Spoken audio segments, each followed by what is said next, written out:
இப்போ இன்னைக்கு அந்த கருத்து கணிப்பை வைத்து நம்ம பார்க்கும்போது புதியவர்கள் வரவு வருகிறது, ஓட்ட உடைக்கிறாங்க, இப்படி பலது பேசினாலும் அந்த புதியவர்களுக்கு குறிப்பாக விஜய் கட்சிக்கு 15% வாக்குகள் கொடுக்குறாங்க. ஆனால் அந்த கருத்து கணிப்பில் குறைவது என்பது என்டிஏவுடைய ஓட்டு ஷேர்.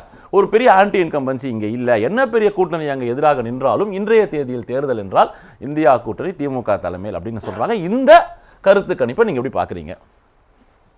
இந்த கருத்து கணிப்பு எனக்கு ஒரு கேள்வி இருக்கு. இதுக்கு முன்னாடி 29ஆம் தேதி, இன்னைக்கு 30ஆம் தேதி, 29ஆம் தேதி வெளிவந்த தினமலர் சாணக்கியா கருத்து கணிப்புல ஏன் நீங்க விவாதம் பண்ணல? அது பண்ணியிருக்கணும் இல்லையா? அதன்படி பார்த்தீங்க, அது நம்ம ஊர் கருத்து கணிப்பு, தமிழ்நாட்டிலேயே இருந்து தமிழர்களால் எடுக்கப்பட்ட கருத்து கணிப்பு. ஓட்டர் வடநாட்டவரால் எடுக்கப்பட்டது. இங்கே தான் தமிழ்நாட்டில் உள்ளவங்களுக்கு தானே முக்கியத்துவம் கொடுக்கணும், தமிழர்களுக்கு தானே நம்ம முக்கியத்துவம். அந்த கருத்து கணிப்பு படி இந்த மாதம் 29ஆம் தேதி ஒரு நாள் முன்னாடி எடுத்தது. அதிமுக 38%, திமுக 33%, தாவேகா 22% மற்றும் மற்றவை 7% என்று கணக்கிடப்பட்டுள்ளது. அதே மாதிரி மேலும் பிடித்த முதல்வர் யார் என்ற கேள்விக்கு 33% மக்கள் பழனிசாமி என்று கூறியுள்ளனர். தொடர்ந்து புதிய அரசியல்வாதியான நடிகர் விஜயின் அரசியல் எப்படி இருக்கிறது என்ற கேள்விக்கு இனிதான் தெரியும் என்று மக்கள் கருத்து தெரிவித்தனர். திமுக அரசு வாக்குறுதிகளை நிறைவேற்றியதா என்ற கேள்விக்கு ஓரளவு நிறைவேற்றி இருக்கிறது. மேலும் திமுக அரசு மற்றும் முதல்வர் செயல்பாடு குறித்து மோசமாக உள்ளது என்று 48%. முதல்வர் செயல்பாடு என்பது 51% மோசமாக கேள்விகள் நிறைய இருக்கு. நான் வச்சிடுறேன். நீங்க இந்த சர்வே வடநாட்டு எடுக்கப்பட்டது, இது ஒத்துவரலனா நான் ஒரு கேள்வி கேக்குறேன், இருங்க முடிச்சுறேன். 350 இடங்களுக்கு மேல செயல்பாடு சட்டம் ஒழுங்கு பத்தி அரசின் செயல்பாடு 50% மோசமாக உள்ளது. நான் இந்த சர்வே நீங்க ஏன்னு கேக்குறீங்க? இதே சர்வேல நரேந்திர மோடி அவர்கள் இன்னைக்கு தேர்தல் வச்சா 350 சீட்டு ஜெயிப்பாங்க இதே சர்வே சொல்லுது. அப்போ இது தவறுனா நம்ம அதை எப்படி எடுத்துக்க போறோம்? இல்ல தவறு, இது தவறு, அது சரி, அப்படி தேசியத்துல இன்னைக்கு நடந்தாலும் அதுதான் இந்த சர்வே சொல்லுது. சர்வே சொல்லி இருக்கு, அதை நம்ம ஏத்துக்கிறோம். இதை வேண்டாம் நம்ம சொல்ல வேண்டியது இல்ல. வேணும்னு எடுத்துக்கிட்டா கூட நான் கேட்கறதெல்லாம் நம்ம தமிழர்களால் எடுக்கப்பட்ட, தமிழ்நாட்டில் எடுக்கப்பட்ட தினமலர் சாணக்கியா கருத்து கணிப்பை ஏன் நீங்க விவாதம் பண்ண மாட்டேங்கிறீங்க?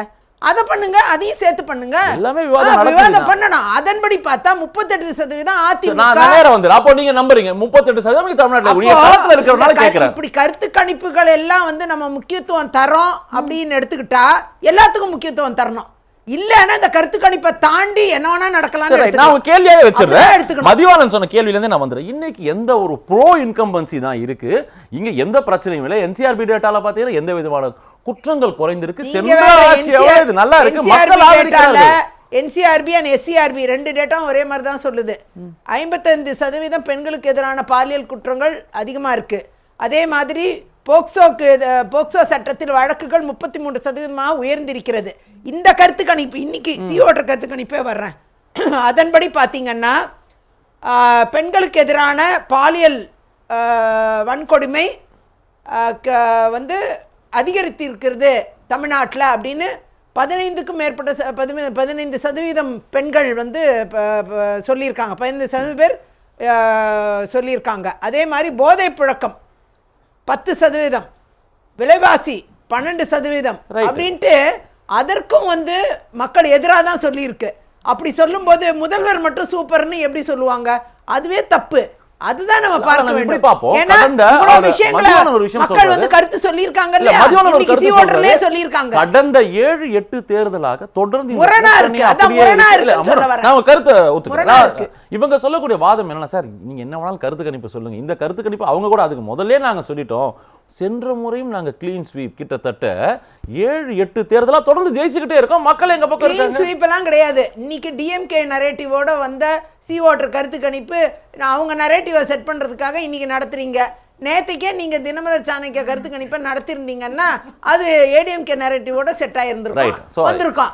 ஆகையால இந்த நரேட்டிவ் செட் பண்ணி மீடியாலாம் நடத்துறாங்க, அவ்வளவுதானே தவிர மற்றபடி அந்த கருத்து கணிப்பை யதார்த்தம் என்ன சொல்லுது? அந்த கருத்து கணிப்பை நடத்தவே இல்லை. கருத்து கணிப்பை தாண்டி நீங்க கருத்து கணிப்பை நம்பாதவரா இருக்கலாம், நம்பாச நம்பல. அதனால அவங்க கலை யதார்த்தம் என்ன? கலை யதார்த்தம் என்பது இன்னைக்கு பெண்களுக்கு எதிரான குற்றங்கள் அதிகரிச்சிருக்கு மட்டும் கிடையாது, படுகொலைகள் நிறைய நடந்துகிட்டு இருக்கு. போதை புழக்கம் அவ்வளோ அதிகமாக இருக்கு எல்லா இடத்துலையும். இப்போ கூட பார்த்தீங்கன்னா 3 வடநாட்டவர் குடும்பத்தோடு அழிக்கப்பட்டிருக்காங்க, கொல்லப்பட்டிருக்காங்க. அது மாதிரி சென்னையிலேயே இளம்பெண் ஈசிஆரில் 13 வயசு ஒரு குழந்தை வந்து கற்பழித்து கொலை செய்யப்பட்டிருக்கா. அது மாதிரி நிறைய சம்பவங்கள் தொடர்ந்து நடந்துகிட்டு இருக்கு. இப்படி இதுக்கெல்லாம் வந்து பதிலே கிடையாது. இங்கே திமுக அரசில் பதிலே இல்லை. இதுதான் சூழ்நிலை. அது மாதிரி போதை பழக்கங்கிறது ரொம்ப தீவிரமடைந்து கொண்டு இருக்கிற இந்த சூழ்நிலையில் இதற்கென்று ஒரு தடுப்பு நடவடிக்கை இந்த அரசு என்ன எடுத்திருக்கு? ஒன்றுமே செய்யலை. அதை வளர விட்டுக்கிட்டே தான் இருக்குது. விலைவாசி கட்டுக்கடங்காத விலைவாசி. கரண்ட் பில் எகிரி போய் கிடக்குது. இன்றைக்கி 400 ரூபா கரண்ட் பில் கட்டினவங்களாம் 4000 ரூபா கட்டுறாங்க. 4000 ரூபா கட்டுறவங்களாம் 45,000 ரூபா கட்ட வேண்டியதாக இருக்குது. அந்த மாதிரி கரண்ட் பில் அந்த அளவுக்கு உயர்ந்திருக்கு. இவங்க ஆட்சியில் எதிர்கட்சியாக இருந்தப்ப திமுக என்ன சொன்னாங்க? மாதம் மாதம் கரண்ட் பில்லை மாற்றணும்னு சொன்னாங்க. மாற்றாத அதிமுக அரசை கண்டிச்சாங்க. இன்னைக்கு இவங்க 5 வருஷம் ஆட்சியில் இருந்தவங்க மாதம் மாதம் கரண்ட் பில்லை மாற்றினாங்களா? அதே மாதிரி ஸ்லாப் ரேட்டு, ஸ்லாபை குறைக்கிறோம்னாங்க, ஸ்லாபை மாற்றுவோம். அதெல்லாம் மக்கள் மத்தியில் ஒரு எதிர்ப்பலையை உண்டு பண்ணிருக்கு. ஆன்டி இன்கம்பன்சினா இதுதான் ஆன்டி இன்கம்பன்சிங்க, ப்ரோ இன்கம்பன்சி கிடையாது. 1000 ரூபா உரிமை தொகை கொடுக்குறாங்க. அதுவும் எல்லாரும் திட்டங்கள் அவர் சொன்னார். அதான் அடைமொழி திட்டங்கள். அதெல்லாம் கடைசி நேரத்தில் கல்லூரி மாணவர்களுக்கு கொடுத்தல அடைமொழி திட்டங்கள். அதெல்லாம் 5 வருஷமா மாணவர்களுக்கு லேப்டாப்பு பள்ளி மாணவர்களுக்கு கொடுத்துருக்கணும். அதுதான் கரெக்டான விஷயம். அதை செய்யலை. அதை விட்டுட்டு ஓட்டு போடுற கல்லூரி மாணவர்களுக்கு லேப்டாப்பை கொடுக்குறாங்க. இப்போ என்னை பொறுத்தவரை ப்ரோ இன்கம்பன்சி எங்கேருந்து வரும்? நீங்கள் 1000 ரூபா கொடுத்துட்டு 1000 ரூபா எல்லா பெண்களுக்கும் கூட தரல, குறிப்பிட்ட பெண்களுக்கு செலக்ட் பண்ணி கொடுத்துருக்காங்க.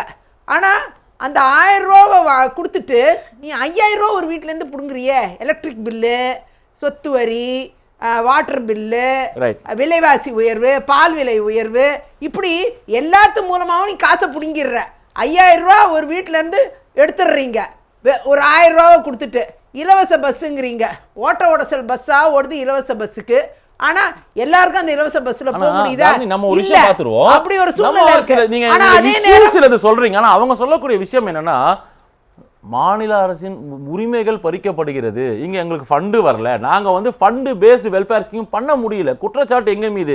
எங்களை இருக்குகிறது மத்திய அரசு, கவர்னர் இங்க எங்களை இருக்கிறார், நாங்க என்ன பண்ண முடியும் தான் அவங்க சொல்றாங்க. அதெல்லாம் கிடையவே கிடையாது. 7 லட்சம் கோடி ஜிஎஸ்டி பகிர்வு கடந்த 10 ஆண்டு காலமா 7 லட்சம் கோடி ஜிஎஸ்டி பகிர்வு பார்லிமெண்ட்லயே நிதி அமைச்சர் சொல்லிட்டாங்க. அதே மாதிரி 3 லட்சம் கோடி இப்போ பிரதமர் அவர்கள் இங்கே தமிழ்நாட்டுக்கு வந்து சில நாட்களுக்கு முன்பு மதுராந்தகத்தில் அவர் தெளிவான கருத்தை சொல்லியிருக்கார். 3 லட்சம் கோடி கட்டுமான அமைப்புகளுக்கான நிதி இன்ஃப்ராஸ்ட்ரக்சர் ஃபண்டு வழங்கப்பட்டிருக்கு. அது மாதிரி ஒரு திட்டங்கள் 80 ரயில்வே ஸ்டேஷன்ஸ் தரம் உயர்த்தியிருக்காங்க. அதெல்லாம் நிதி கொடுக்காமலா உயர்த்துறாங்க? Amrit railway stations. அது மாதிரி இது நான் 1-2 தான் உங்களுக்கு சொல்றேன். இது மாதிரி எக்கச்சக்க திட்டங்கள் கிட்டத்தட்ட எத்தனையோ லட்சம் கோடி தமிழ்நாட்டிற்கு என்று பிற மாநிலங்களை விட அதிகமா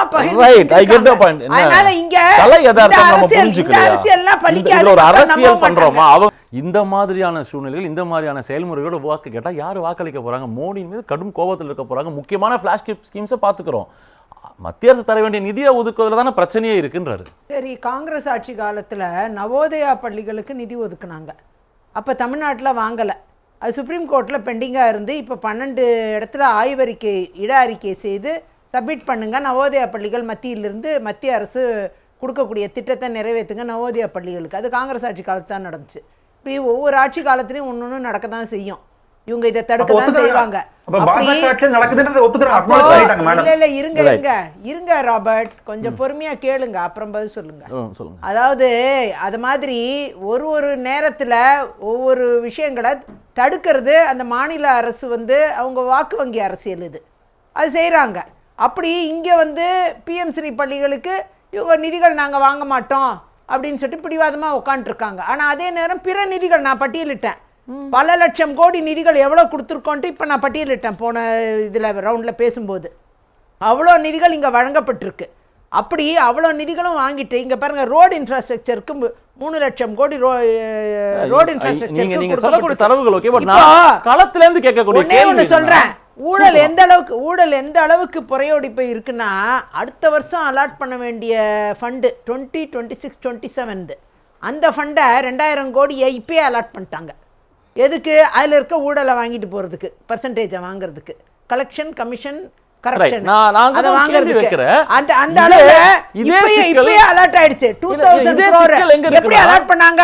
ஓடான் அக்கவுண்ட். இந்த தடவை ஓடான் அக்கவுண்ட் தான். ஆனா எனக்கு ஒரு Budget கேள்வி கிடையாது. நான் ஒரு கேள்வி வச்சிருக்கேன் விஜயதானே. ஆனா நம்ம இன்னைக்கு ஊழல் அமைச்சர்கள் பலது பேசினாலும் இதே பாஜக 2024 தேர்தலின் போது பாஜகவில் இருந்த இங்க இருக்கக்கூடிய தலைமை என்னெல்லாம் குற்றச்சாட்டுகள் வச்சாங்க, இதே அதிமுக முன்னாள் அமைச்சர்கள் மீது அவர்கள் ஊழல் கட்சி என்னெல்லாம் பேசினோம். இன்னைக்கு இருவரும் இணைந்து வாக்கு கேட்டும்போது களத்துல அது வாக்களிக்கக்கூடிய கடைசி ஆள் அது எப்படி பார்ப்பாங்க? இல்ல அதெல்லாம் எந்த குற்றச்சாட்டும் வைக்கல. அந்த அளவுல வந்து ரெண்டு பேரும் பிரிஞ்சு நின்னு களத்தை களம் கண்டாங்க. விமர்சனம் வைக்கப்பட்டது பியூஷ் கோயல் களம் பேசியிருக்காரு. கண்டாங்க. அது ஏன் வாஜ்பாய் ஆட்சி காலத்துல பிஜேபியோட திமுக கூட்டணியில இல்லையா, இல்லை அமைச்சரவையில இல்லையா? முரசொலி மாறன் அவர்கள் பிரதான அமைச்சரவையில இருந்தாரு. அப்படியே அவங்களும் அமைச்சரவையில திமுக இருந்ததுதான், பாஜக கூட்டணியில இருந்தாங்க. ஆர்எஸ்எஸ் என்பது ஒரு அமைப்பு, அந்த அமைப்பின் மீது மத ரீதியான கருத்துக்களை சாயத்தை பூசக்கூடாதுன்னு முரசொலியில் எழுதினவர் தான் டாக்டர் கலைஞர் அவர்கள். அப்படியே அந்த அளவில் வந்து ஆர்எஸ்எஸ்ஸையும் பிஜேபியும் அங்கீகாரப்படுத்திக்கிட்டு கூட இருந்து பயணிச்சு அமைச்சரவையில இடம் பெற்றாங்க. அப்படி